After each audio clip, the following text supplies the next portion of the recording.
Alors, bonjour et bienvenue dans une session de cette toute première édition des 24 heures du Pass en mode francophone. Voilà, nous arrivons tout doucement au bout de nos 24 sessions et nous allons avoir le plaisir d'entendre Jean-René Roy pour sa deuxième session, pardon, pas saison. Voilà. Alors, tout d'abord, peut-être des rappels pour ceux qui étaient déjà là aux sessions précédentes, pour ceux dont c'est la première session, bienvenue. Si jamais vous souhaitez poser une question pendant la session, dans votre barre d'outils, vous avez la possibilité de le faire. Et en fin de session, on prend quelques minutes pour regarder les questions et y répondre. Vous avez aussi la possibilité de zoomer sur votre écran si jamais la résolution n'était pas à votre goût. Et à la toute fin de la session, votre browser va s'ouvrir sur un petit questionnaire d'évaluation. On vous demande de bien vouloir le remplir parce que c'est vraiment important pour nos conférenciers d'avoir vos retours. Alors, pendant la conférence aussi, n'hésitez pas à partager votre joie, votre enthousiasme sur Twitter en utilisant le hashtag 24HopeFrench et en mentionnant le PASS, le groupe GUS France ou la communauté des développeurs de Montréal. En fait, c'est grâce à eux que cet événement a pu être possible et donc on les remercie. Je vais laisser à présent la parole à Jean-René, dont l'écran devrait s'afficher sous vos yeux incessamment. Voilà, Jean-René, c'est à toi. OK. Laissez-moi juste ouvrir mon... D'accord. OK. Donc, bonjour tout le monde. On va commencer cette présentation-là. Donc, nous allons parler de quelques nouveautés dans SQL Server 2016, entre autres JSON et Data Mask. Puis, si j'ai le temps, je vais vous montrer aussi un autre feature.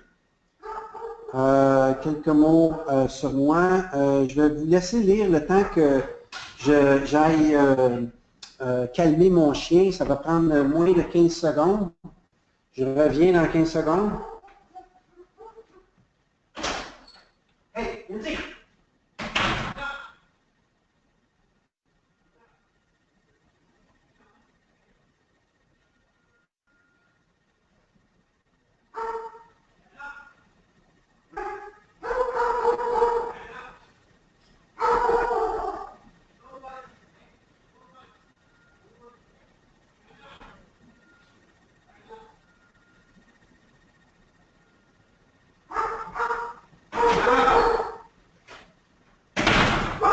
Me revoilà! Désolé pour l'attente. Ça ne semble pas avoir fait grand-chose. Bon, enfin. Voici, juste, je vais expédier ça un peu plus vite. Je suis un SQL Server MVP depuis 10 ans, consultant indépendant depuis 25 ans. Je suis un software architect. Je suis aussi impliqué dans différentes communautés, fondateur de la conférence DevTeach et SQL Teach. Spécialité, c'est SQL Server, Dynamics CRM et TFS. Donc, les nouveautés. On va parler de JSON, on va parler de Data Mask, on va parler de, si j'ai le temps, de Temporal. Donc, au niveau de JSON, c'est vraiment JavaScript Object Notation. Donc, c'est un format qui est populaire depuis au moins 5 ans, qui est vraiment quelque chose d'important pour tous les DBA à comprendre.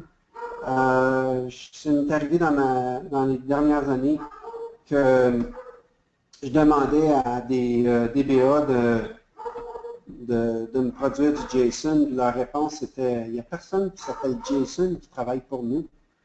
Donc, il n'était pas du tout au courant de la technologie. Donc, une petite démonstration de JSON en action. Je vais aller sur un site que j'ai fait. Il s'agit d'un site... oups, c'est pas le bon site. Il s'agit d'un site de la conférence que je fais chaque année, qui se trouve à être DevTeach. Donc, sur le site ici, ce qu'on voit, c'est une page dans laquelle on a de l'information, ici. Cette information-là, c'est pour l'horaire sommaire de la conférence en question. Mais ce qui est intéressant, c'est que si je viens voir la page source de cette page-là et je fais une recherche pour .json, je vais retrouver un URL ici dans lequel on va chercher un document JSON sur le serveur web. Ce document-là, on peut le voir ici. Donc, le URL est ici. Puis, il s'agit d'un document .json dans lequel on retrouve la notation JSON, qui est un format semblable à XML, mais plus simple, qui est utilisé principalement en JavaScript. Donc, ce data-là, ici, si je fais un CTRL-I, CTRL-C, que je viens sur un site web qui s'appelle JSON to CSV, que je viens faire un CTRL-A, CTRL-V ici, ce qu'on remarque, c'est que ici, j'ai un objet dans lequel j'ai mon format. Par la suite, j'ai mon data, donc j'ai une date, j'ai une duration, j'ai un nom, j'ai un ordre. Puis ça se convertit directement en CSV en faisant une table comme ceci. Donc, ce qui est intéressant, c'est que ça devient un format utile pour la transmission de données sur le web. C'est ça que c'est du JSON. Et si on descend ici pour voir qu'est-ce que ça a l'air, on voit chaque row ici là, qui commence par le beau curly braces. Là. Donc, c'est la façon que les données sont transmises en format JSON. Puis ce format-là est un format vraiment utilisé à grande échelle pour tout ce qui est web et transmission de données. On peut penser, nous au Canada, on est fervent de hockey, donc on est souvent sur le site NHL. Sur le site NHL, on peut obtenir toutes les données statistiques de chaque game en format JSON. Donc, ça a sa grande utilité. Voilà pourquoi que, il est important ici de comprendre un format et de comprendre son utilité. Alors, comment ça fonctionne dans SQL Server, c'est qu'il s'agit de venir prendre chaque row et d'en faire, comme je vous ai démontré, un genre de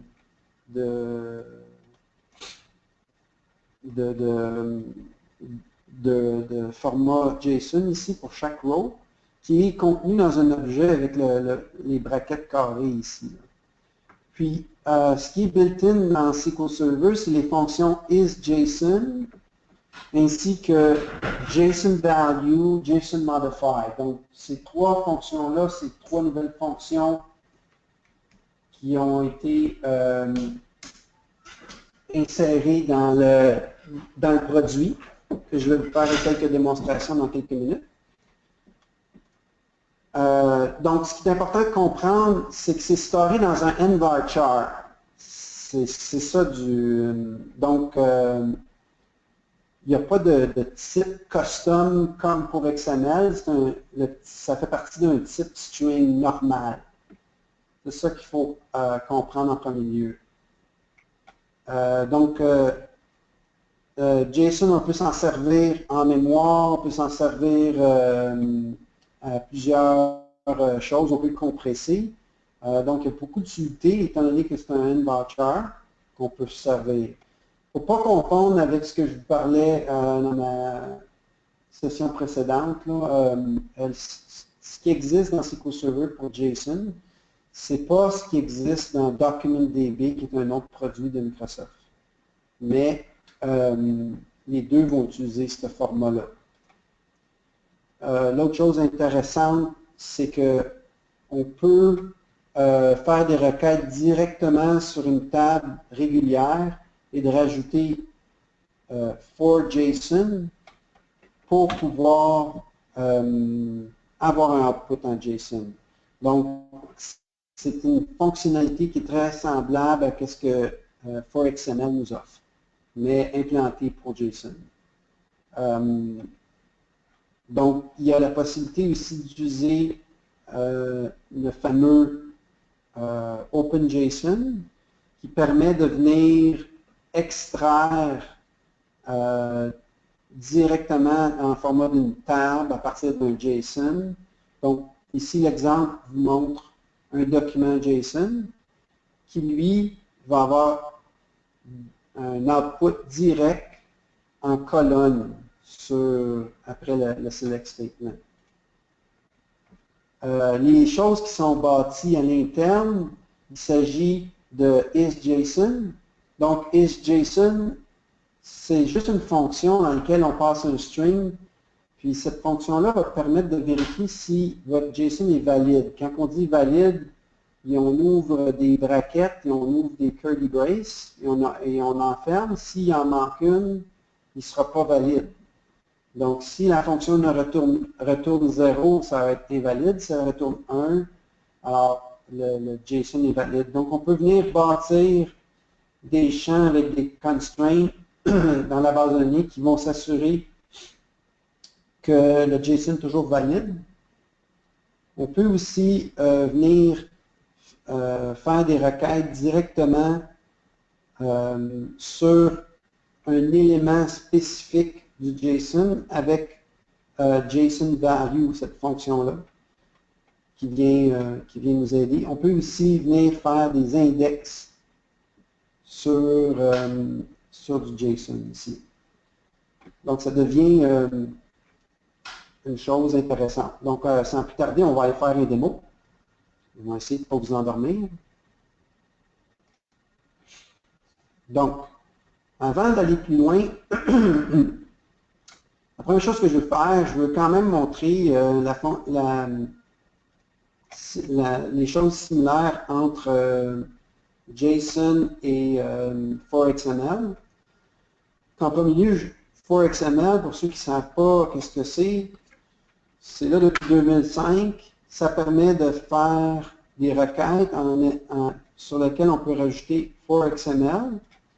Lorsqu'on fait 4XML, comme ici, ça va, cette requête-là ici, qui donne ce résultat-là. Je ne suis pas dans la bonne base de données. Oui, je suis dans la bonne base de données.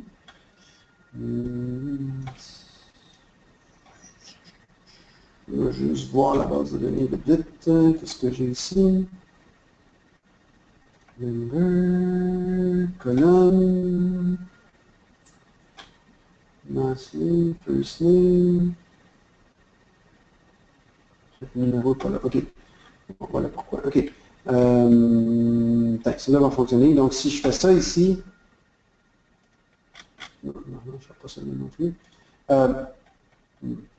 Est-ce que j'avais un exemple tout à l'heure? Je change de base de données sur ça ici.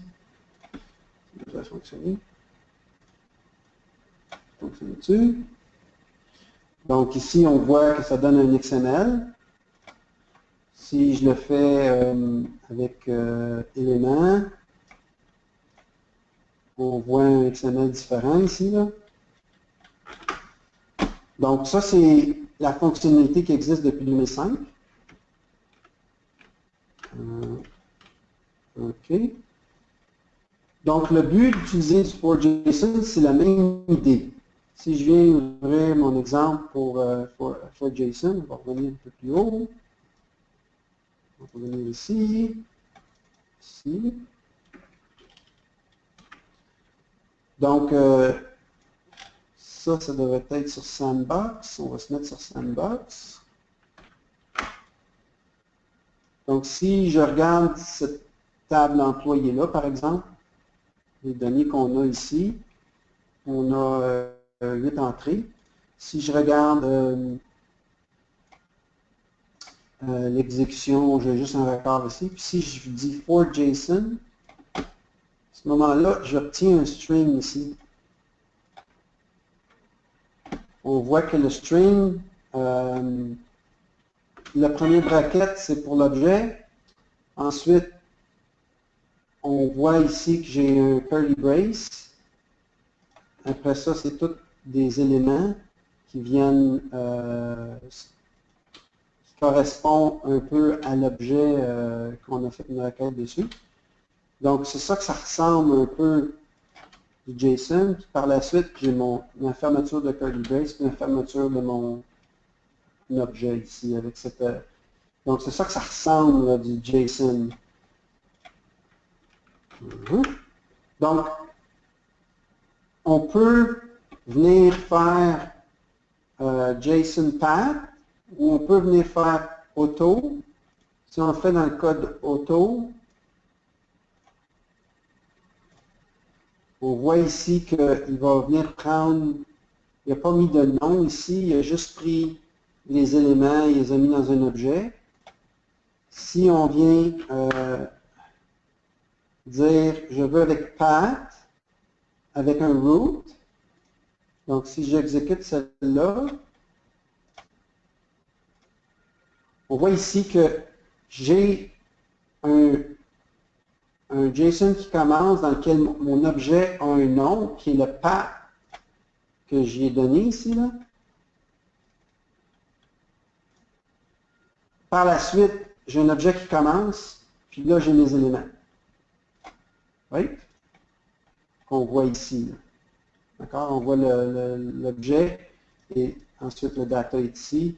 On voit qu'il y a un objet qui a commencé ici, qui a terminé ici. Donc, ça, on a contrôle sur un peu comment on va former notre JSON. On a la possibilité de venir utiliser ce qu'on appelle le isJSON.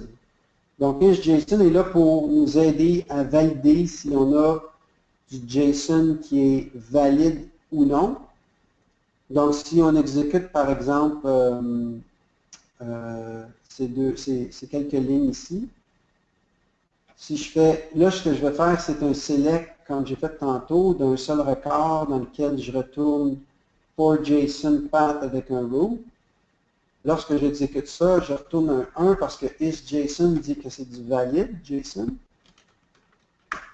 Si je regarde une table ici qui s'appelle MyJSONData, si j'exécute cette table-là, le champ data ici, il y a du data qui est JSON, il y a du data qui ne l'est pas. Donc, j'ai les deux différents types ici. J'ai n'importe quoi dans ce champ-là. Et alors, si je viens dire, ben, je veux juste voir ceux qui ont du JSON valide, il va me sortir juste le record qui a du JSON valide. Donc, ça vous donne une idée de comment on peut utiliser le isJSON. Maintenant, il y a aussi une autre fonctionnalité qui permet d'aller trouver les types de l'objet à l'intérieur de l'objet. Donc, le OpenJSON, c'est à ça que ça sert. Comme là, ici, je vais lui demander d'aller me chercher pour employé, qui est l'objet en entier. Donc, si j'exécute ces quelques lignes-là ici, il va me retourner le type 5 ici. OK? Donc, qu'est-ce que ça veut dire? Si on regarde cet objet-là ici, qui a un nom d'objet et qui a des éléments, le premier élément, on voit que c'est un integer. Le deuxième, on voit que c'est un string, encore un string, encore un string, encore un string.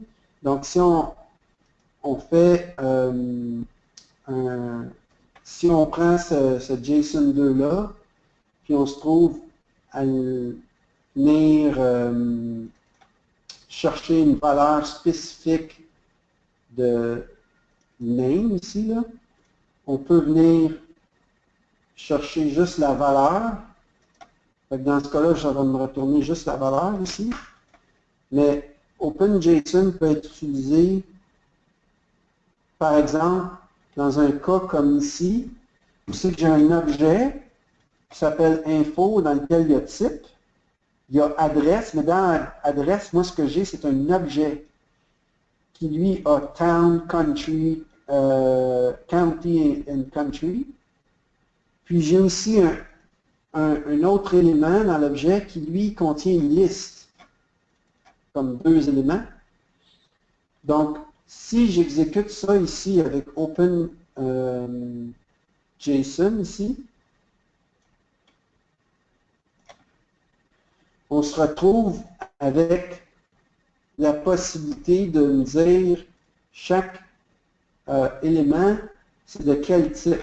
Lui, c'est un type objet, lui, c'est un type list, donc c'est 4. Lui, c'est un type integer, donc c'est 2. Donc, ça me donne une possibilité de venir comprendre et découvrir la structure de l'objet interne avec qu'est-ce que OpenJSON retourne. Il y a aussi la possibilité d'utiliser ce qu'on appelle le JSON Query. Donc, pour un JSON en particulier, je vais aller chercher les valeurs de info.tag. Donc, info, c'est lui. .tag, c'est lui. Il se trouve avoir une liste ici. Donc, lorsque j'exécute ça, il me retourne juste les valeurs de la liste en question. Donc, on peut venir faire des choses assez complexes. On a aussi la possibilité d'utiliser ce qu'on appelle JSON Modify. Donc, on voit ici que J.R. Roy, qui est moi, c'est mon acronyme en anglais, Jean-René Roy. Donc ici, le job title, c'est DBA. D'accord? Mais moi, je veux changer pour dev ici. Là. Alors, je vais utiliser le JSON Modify de mon JSON de l'objet employé.jobTitle. Donc, dans mon output ici, là, de mon new JSON, je veux avoir modifié la valeur de DBA à dev. Donc, si j'exécute ces lignes-là ici, je trouve à avoir ici dev qui a été changé au lieu de DBA. Donc, c'est une autre fonctionnalité interne, le JSON Modify de SQL Server 2016. On peut aussi faire l'import de JSON Data dans des tables régulières. Ça, c'est un exemple d'un insert. Donc, si on regarde la table,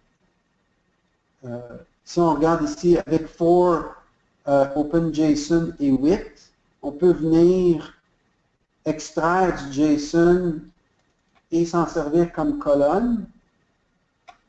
Donc, si j'exécute tout ça, je vais convertir du JSON en format tabulaire ici, où c'est que j'ai mes valeurs dans des colonnes. Donc, il y a la possibilité aussi de venir faire ce genre de scénario-là, ce qui peut devenir avantageux parce qu'on peut avoir un site web qui deal, par exemple, avec du JSON jusqu'au moment où c'est que la facture elle a été complétée. Une fois que la facture a été complétée et processée, le paiement a été fait, ces données-là deviennent historiques, mais ils sont en JSON. Mais là, nous, à cause de l'analytique, on voudrait les mettre dans une table spécifique. Donc, le côté client deal avec du JSON, le côté back-end, une fois que la transaction est finie, on pourrait les transformer avec cette technique-là en format qui se trouve à être définitivement un format tabulaire. Donc, ça vous donne une idée des possibilités ici. Je vais juste revenir à mes slides de bit. J'espère que je ne vous ai pas trop endormi. Donc, en sommaire, il y a beaucoup de possibilités. Point de vue de design, vous allez vous rencontrer beaucoup de nouvelles applications qui utilisent ce format-là. Connaître qu'est-ce que vous pouvez faire avec SQL Server 2016 vient grandement améliorer les différentes choses que vous pouvez faire. J'ai aussi un petit peu de code à vous montrer dont il existe, que Microsoft a produit. Il s'agit on va ouvrir celle-là, celle-là, celle-là. Donc, si on regarde ça vite, vite, ici, là, On a ici la création d'une fonction qui va venir faire du formatage sur du JSON. On a ici une autre fonction, une table ici dans laquelle on va ajouter un champ nvarchar max qui va contenir du JSON dans lequel on va avoir un constraint pour vérifier qu'il va être valide. Ici, j'ai un autre update ici qui permet de faire un select directement d'une table puis de le retourner en JSON. Une autre addition de champ pour un champ email mais en format JSON qu'on a ici. Si on regarde ici dans les vues, on peut créer des vues dans lesquelles on va aller lire directement des champs qui seraient des champs en format JSON, mais qu'on veut retourner en format tabulaire. Donc ça va être des choses que vous allez vouloir faire. Vous allez pouvoir faire aussi des extractions spécifiques de valeurs. Dans certains, ça c'est un exemple ici, c'est que ça retourne juste certaines valeurs. Vous avez aussi, donc vous avez une multitude de différentes vues que vous pouvez créer. Vous pouvez créer des store procs qui vont venir faire sensiblement à ce que vous faisiez dans des vues, mais vous pourriez faire des updates, des inserts, vous pourriez faire votre code qui permet de faire certaines choses spécifiques directement avec des store procs. Donc ça, c'est trois exemples que vous pouvez obtenir avec la base de données AdventureWorks SQL Server 2016 CTP3. Vous allez retrouver ça sur le web, sur lequel vous allez retrouver aussi ces exemples-là.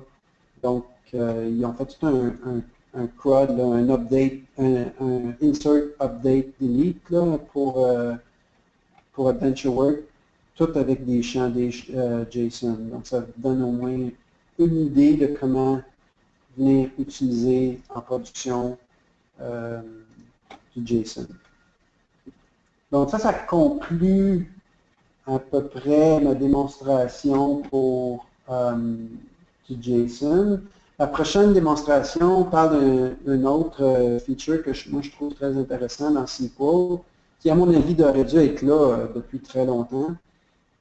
Il s'agit de data masking.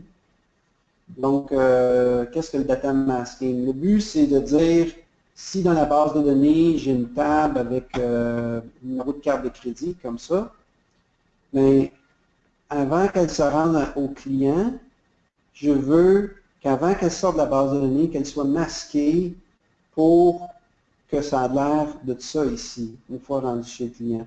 Mais pas une fois rendu chez le client, je veux que ça soit fait avant que ça traverse le fil. C'est ça l'important de comprendre ce feature-là, c'est fait côté serveur. Maintenant, dans toutes les applications dans le passé que j'ai vu qui avaient à faire ce genre de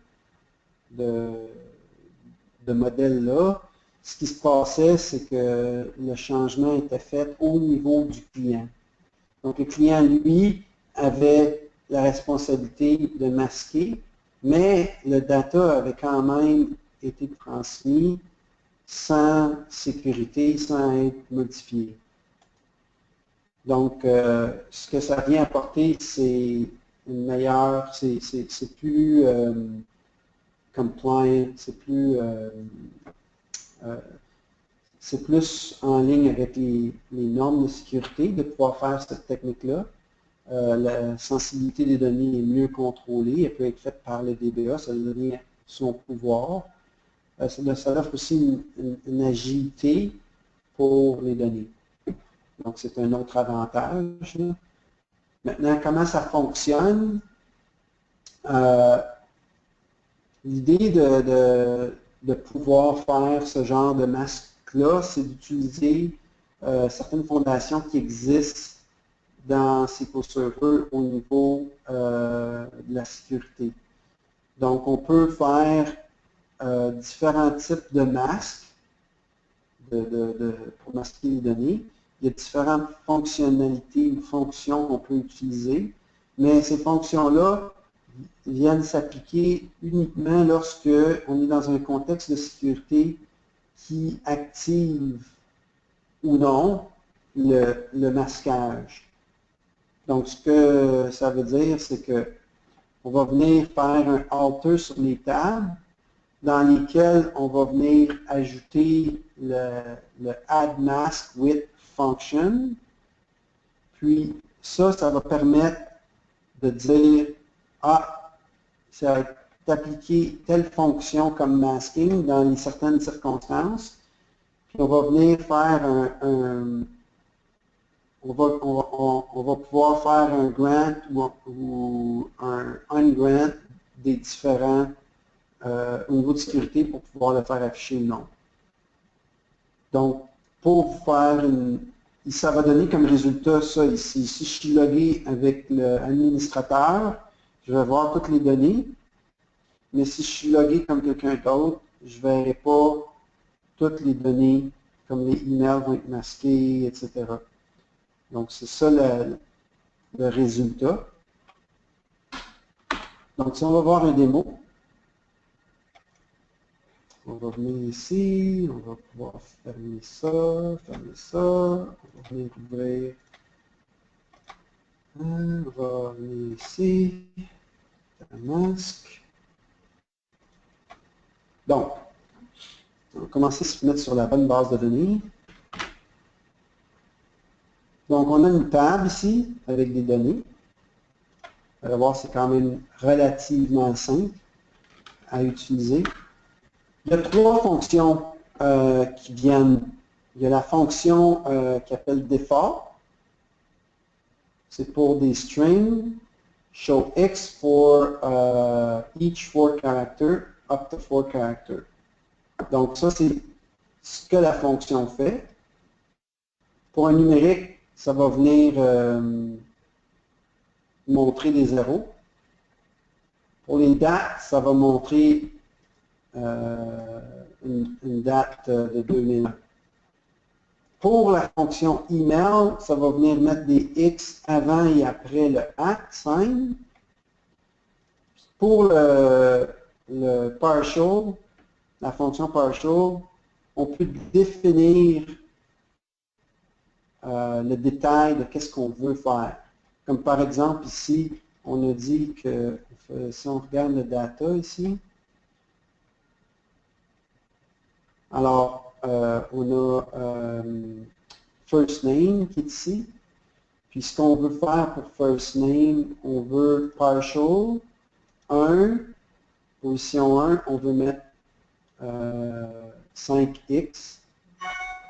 C'est ça qu'on veut faire. Pour last name, c'est différents paramètres. Donc ici, show only the first character for the first name.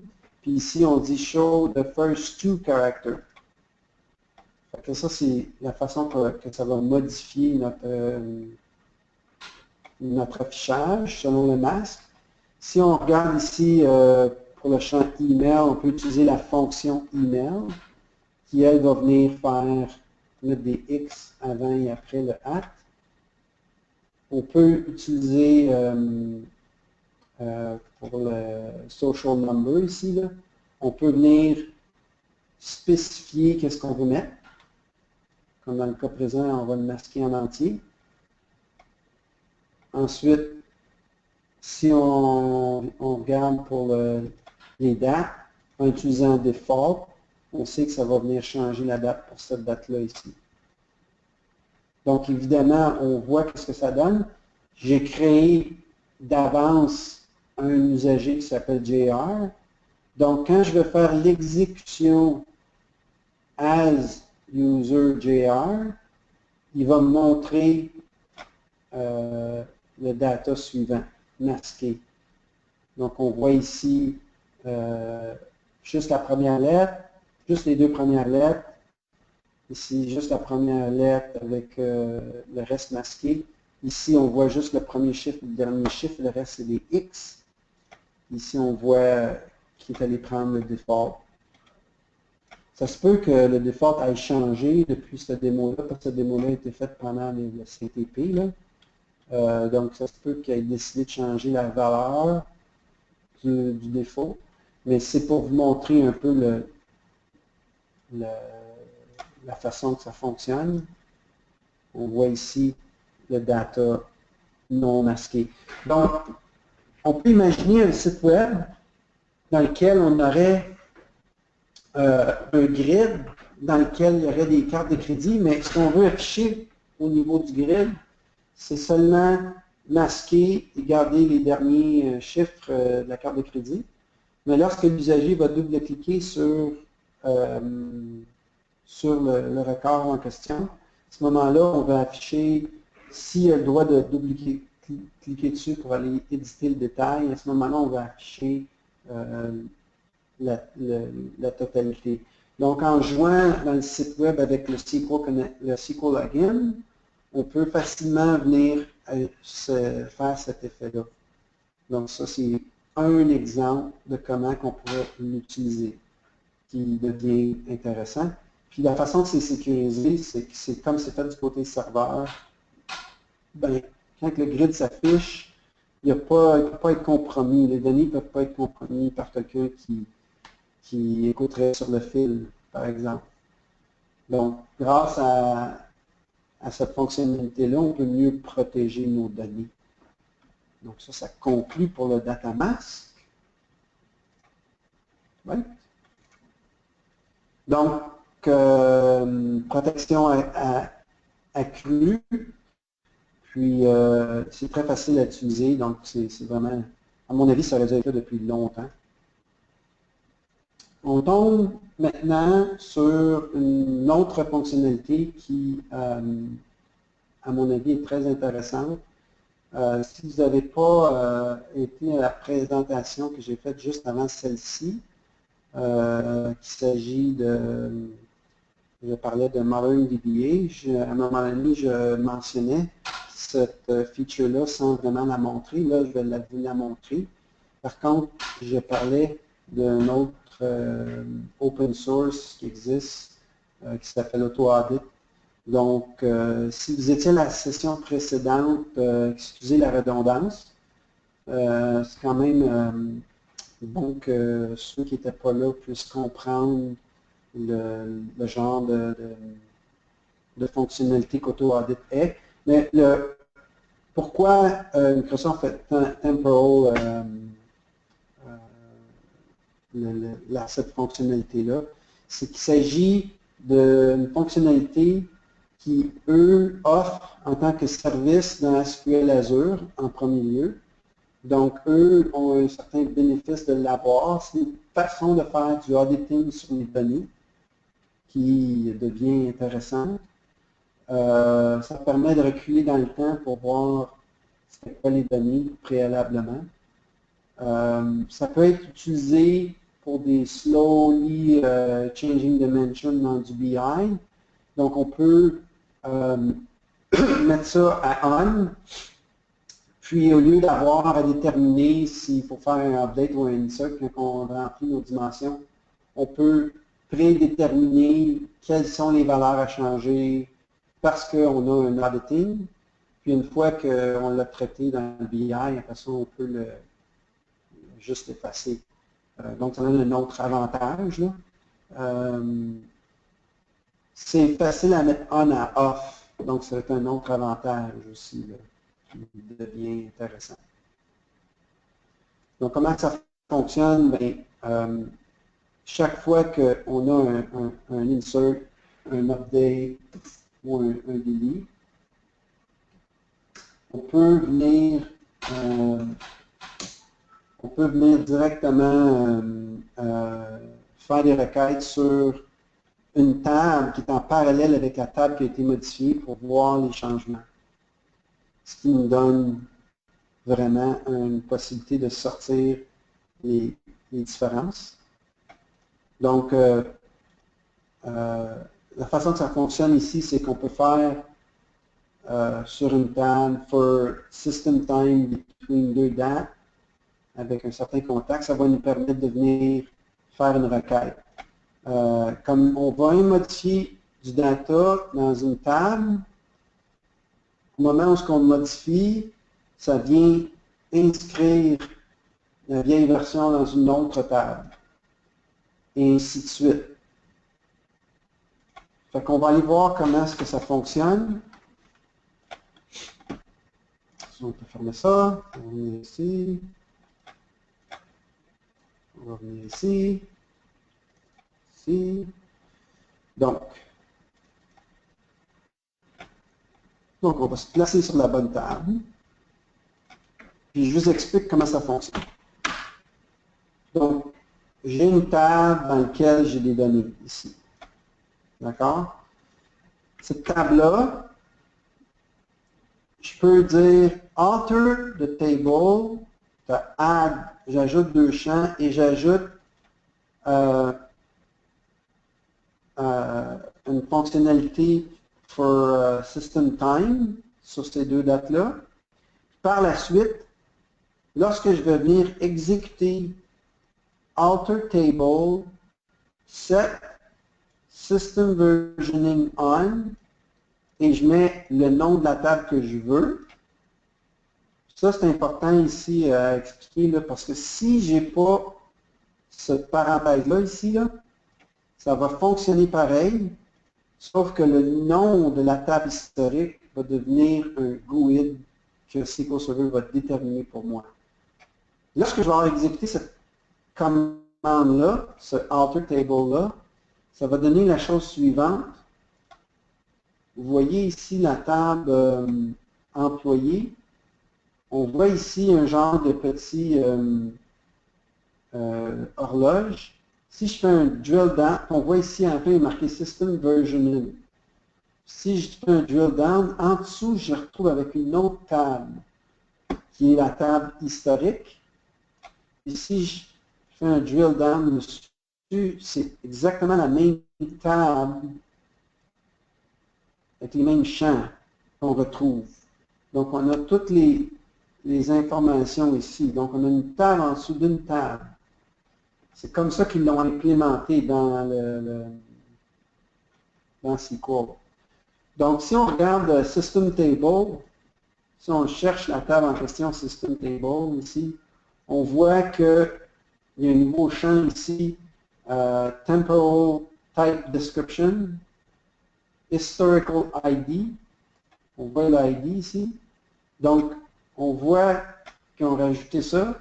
Si on fait la requête sur System Table, where Object ID est égal à notre fameux Object ID ici, là, on va se retrouver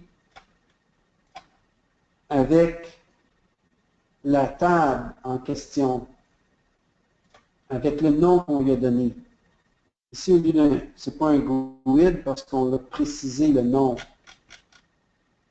lorsqu'on a mis, lorsqu'on a fait un alter table. Donc, on peut retrouver dans SQL le détail de nos tables en question. Donc, c'est une table comme une autre que je peux venir faire une requête dessus. Puis, il va me montrer le data qui existe dans la table. Si je fais un update sur l'employé 3 ici, d'ailleurs, j'ai déjà fait plusieurs de ces updates-là, mais je vais faire celui-ci. Lorsque je viens faire une requête sur la table historique, on voit clairement qu'il y a un autre qui s'est rajouté ici, que j'ai fait mon update en date d'aujourd'hui. Mais en fait, en date d'aujourd'hui. Alors, on peut venir faire plusieurs updates. Ça va faire un track change de tous les changements qui ont été faits. On a aussi la possibilité de faire les insert et puis les delete. Donc, dans les deux cas, tout va être traqué. Si on regarde juste, par exemple, pour l'employé 3, ici, si je fais ça comme ça, on voit l'employé 3, ça c'est les valeurs actuelles, puis on voit tous les changements qui ont été faits depuis que le record a été créé. On peut faire la même chose pour l'employé 2. Alors, on peut voir toutes les différentes. La chose à retenir, par contre, c'est que si vous voulez faire de l'historique par champ, ça ne vous donne pas cette possibilité-là. J'ai montré préalablement qu'il existait un outil du code source gratuit pour faire du auditing à partir de triggers sur des tables. Donc, un exemple de ça, c'est la table member ici. Si on drill down ici, on voit qu'il y a 3 triggers qui va aller écrire dans une autre table lorsqu'il y a des modifications. Ça, c'est fait grâce à un truc que vous allez trouver sur Codeplex. Si vous cherchez sur Codeplex Auto Audit, vous allez retrouver un script SQL qui va aller injecter dans votre base de données une série de storeproc avec un schema audit dans lequel vous pouvez venir activer ou désactiver du auditing grâce à des triggers en passant le schema name, le nom de la table, et une liste de champs si vous voulez spécifier la liste de champs que vous désirez faire l'audit. Donc ça, c'est plus flexible parce que ça vous permet de faire un audit au champ. Par contre, c'est très lent. Ça ne va pas vous aider beaucoup au niveau de la performance. Alors que cette technique-là, ici, le désavantage, c'est que ça va faire un audit de tout le record, mais l'avantage, c'est que ça va être la façon la plus optimale, la plus performante de le faire. Donc, ça, c'est le trade-off. Vous avez quand même besoin de gérer le contenu de ces tables-là. Vous avez besoin d'être capable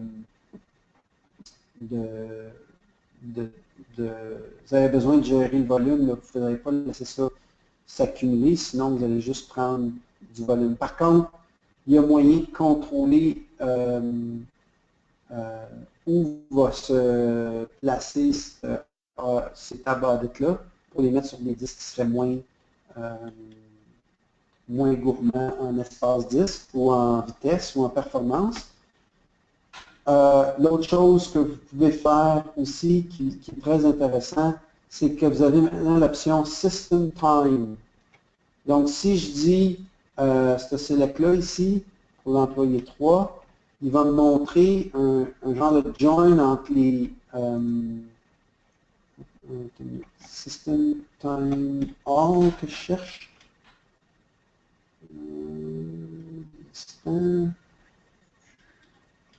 Celui-là ici. Donc, on peut faire System Time All, par exemple. Donc, si je viens exécuter cette fonctionnalité-là, on voit que c'est comme un join entre ma table employé et tous les changements de la table Employee History qui viennent s'afficher. Donc, vous pourriez facilement introduire une visualisation du auditing dans votre application grâce à cette nouvelle clause qui permet de faire System Time All. Donc ça, c'est un autre avantage de la fonctionnalité là, de cette nouvelle feature-là. Donc ceci semble conclure pas mal ma présentation. S'il y a des questions, il reste à peu près 6 minutes. Donc, ça va me faire plaisir de répondre à vos questions si vous en avez. Y a-t-il des questions?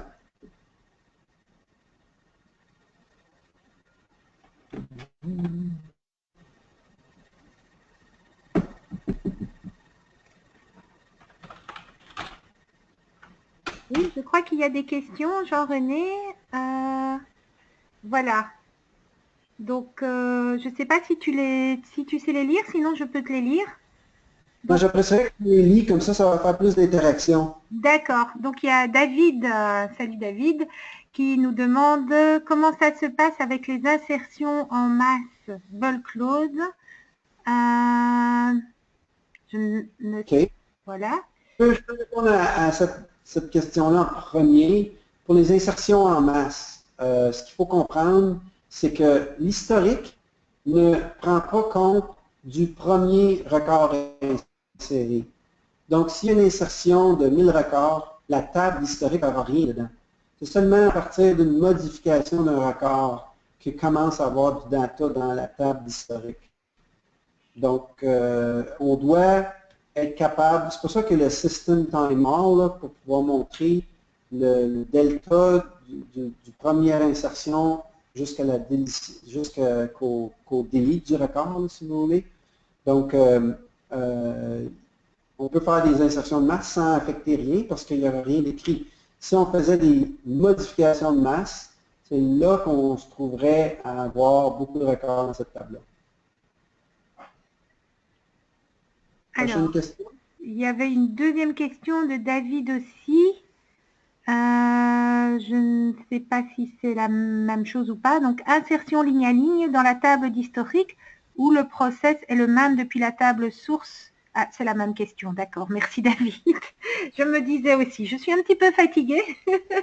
Mais voilà, je crois que c'était la dernière question. En tout cas, Jean-René, un tout grand merci à toi pour surtout 2 sessions de rang comme ça, c'est une sacrée performance. David avait fait pareil, donc je pense qu'il apprécie également. Voilà. Merci à tous. Restez connectés. On a une session qui commence dans 5 minutes de nouveau. Donc, vous avez juste le temps de boire un verre d'eau ou faire une petite escale technique. Et à tout bientôt. Au revoir. Merci.